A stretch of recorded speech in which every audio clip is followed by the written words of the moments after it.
கடனில் சிக்கியிருக்கக்கூடிய சகோதரர்கள் கண்டிப்பாக இதை மனனம் செய்யுங்கள். அல்லாஹும்ம இன்னி அஊது பிக மினல் மக்ரமி வல் மஅஸமி. யா அல்லாஹ், உன்னிடத்தில் நான் கடனை விட்டும் பாவங்கள் செய்வதை விட்டும் காவல் தேடுகிறேன் அப்படின்னு சொல்லி ரசூல் ஸல்லல்லாஹு அலைஹி வஸல்லம் இந்த துவாவை ஓதுவாங்க. ஒவ்வொரு தொழுகையும் ஓதுவாங்க. ஆயிஷா அம்மா சொன்னாங்க, யா ரசூலல்லாஹ், மற்ற தேவைகளை விட்டு நீங்க பாதுகாப்பு தர்றதை விட இந்த கடன் விஷயத்தில் ரொம்பவுமே நீங்க அதிகமா நீங்க அல்லாட்ட காவல் தேடுகிறீங்களே, என்ன காரணம்? இந்த கடன் விஷயமா ரொம்ப அல்லாட்ட நீங்க இஸ்தியாதா செய்றீங்களே, பாவ மன்னிப்பு தர்றீங்களே, அதுல இருந்து நீங்க பாதுகாக்கணும்னு அல்லாட்ட வேண்டீங்களே, என்ன காரியம்னு கேட்டாங்க.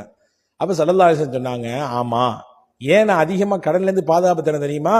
எப்போ ஒரு மனுஷன் கடன் பட்டுறானோ, அந்த சுமை அதிகரிச்சு போகுதோ, அவன் பேசினால் பல சந்தர்ப்பங்களிலே பொய் பேசக்கூடிய சூழல் ஏற்படும். அவன் கொடுத்த வாக்குக்கு மாறு செய்யக்கூடிய சூழலிலே கொண்டு கடன் அவனை சில சந்தர்ப்பங்களில் தள்ளிவிடும்.